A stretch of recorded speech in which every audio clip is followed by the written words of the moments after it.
The Fairchild Republic A10 Lightning II, first built almost 50 years ago, is among the world's most powerful and reliable aircraft. This jet, capable of giving as good as it can take, was being considered for retirement, but thanks to its recent upgrades, this might not be the case after all. In 1965, the United States entered the Vietnam War, and at the time, their primary ground attack was the obsolete Douglas A-1 Skyraider, an aircraft that simply did not possess the capabilities needed to win the war. It was slow, lacked firepower, and most importantly, was extremely vulnerable to ground fire. So, over the years, it was replaced by many aircraft. Nonetheless, the US could not find any suitable plane for the job. Maybe it was time for the Air Force to stop repurposing old aircraft for new missions, and instead design a new one whose specialty would be close air support. Thus began the AX program that would later birth the Warthog. The Air Force issued the aircraft requirements, and interested companies could now submit proposals. Among many, Northrop and Fairchild Republic were chosen to build prototypes. The Northrop YA-9A and Fairchild Republic YA-10A were the prototypes, and all that remained was a fly-off between both aircraft. The YA-10A took to the air, totally dominating the playoff meeting and exceeding the laid-out standards. As a result, it won the AX program, and the $10 million production version later became known as the A10 Warthog. In October 1975, the United States Air Force's Davis-Monthan Air Force Base in Arizona received the first production A10A. However, to remain lethal in an ever-changing battlefield, the A10 has been upgraded from the attack aircraft of the 1970s to the new and lethal aircraft of today. With a mighty offense suite, defense armor like no other, and an avionics department laced with the most cutting-edge technology, the A-10 is the only attack aircraft that can spread devastation anywhere, anytime. The United States and its allies have found the aircraft to be an extremely important asset due to the combination of its huge and diversified ordnance load, lengthy loiter time, accurate weapons delivery, austere field capability, and survivability. This aircraft has taken part in Operations Desert Storm, Southern Watch, Provide Comfort, Desert Fox, Noble Anvil, Deny Flight, Deliberate Guard, Allied Force, Enduring Freedom, and Iraqi Freedom. With that being said, let's take a deeper look at the specifics of the notorious fighter.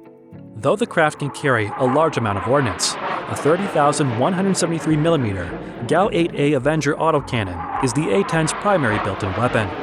The cannon that can fire massively depleted uranium armor-piercing shells is one of the most powerful ever flown. The GAU-8 is a high-rate-of-fire, hydraulically operated 7-barrel rotary cannon, built primarily for anti-tank use, and its initial design allowed the pilot to switch between 2,100 and 4,200 rounds per minute. This was later altered to a constant rate of 3,900 rounds per minute. Because the cannon takes roughly half a second to reach full speed, 50 rounds are fired in the first second, followed by 65 or 70 rounds per second. The gun is accurate enough to place 80% of its shots within a 40-foot diameter circle when flying at 4,000 feet. In addition to the autocannon, the A-10 is outfitted with the AGM-65 Maverick air-to-surface missile. Electro-optics and infrared are used to target. The Maverick can engage targets at considerably larger ranges than the can, resulting in less risk from anti-aircraft systems for the A-10. In addition to these weapons, the A-10 has been upgraded to be able to use a variety of newer weapons, such as cluster bombs, Hydra 70 rockets, and GPS and laser-guided bombs, among many others. The A-10 also has been upgraded to carry an ALQ-131 electronic countermeasures pod for electronic warfare. But what's even more impressive is that the A-10's offense is backed up by an equally formidable defense. After all, being so close to the fighting grounds is bound to attract regular fire from anyone with a weapon. The A-10 has been exceptionally combat-hardened, and almost 6% of the aircraft is heavy armor, allowing it to withstand direct impacts from high-explosive and armor-piercing weapons. It has 2 redundant hydraulic flight systems, as well as a mechanical system as a backup. In fact, if the aircraft loses an engine, one elevator, half of its tail, or even half of its wing, it continues to fly with enough control for the pilot to return to base.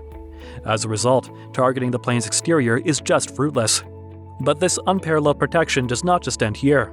The cockpit of the A-10 is equally impressive. The cabin and all elements of its flight control systems are shielded by 1,200 pounds of titanium aircraft armor, known as the bathtub. A multi-layer nylon tiny shield protects the inner surface bathtub, directly exposed to the pilot from shell fragmentation. As a result, the bathtub can withstand direct impacts from 23mm cannon fire and some indirect hits from 57mm shell fragments. The aircraft's front, windscreen, and canopy are also designed to withstand fire. To protect it from any kind of explosion, all 4 gasoline tanks of the A-10 are disconnected from the fuselage. To benefit from this protection and to reduce fuel loss, most fuel system components are housed inside the fuel tanks. Still, there's more tank protection with reticulated polyurethane foam lines on both the inner and outer sides of the gasoline tanks.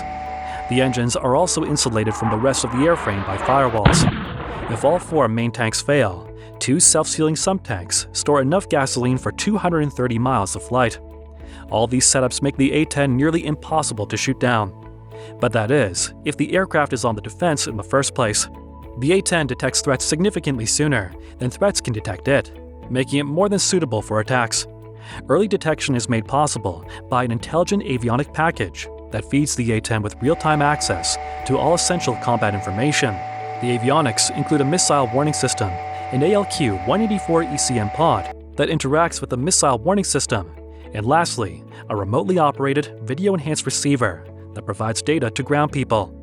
The A-10 is also outfitted with a paved penny laser receiver pod, an inertial navigation system, and a low-altitude safety and targeting enhancement. And last but not least, the Warthog can be maintained and flown from remote locations with few facilities.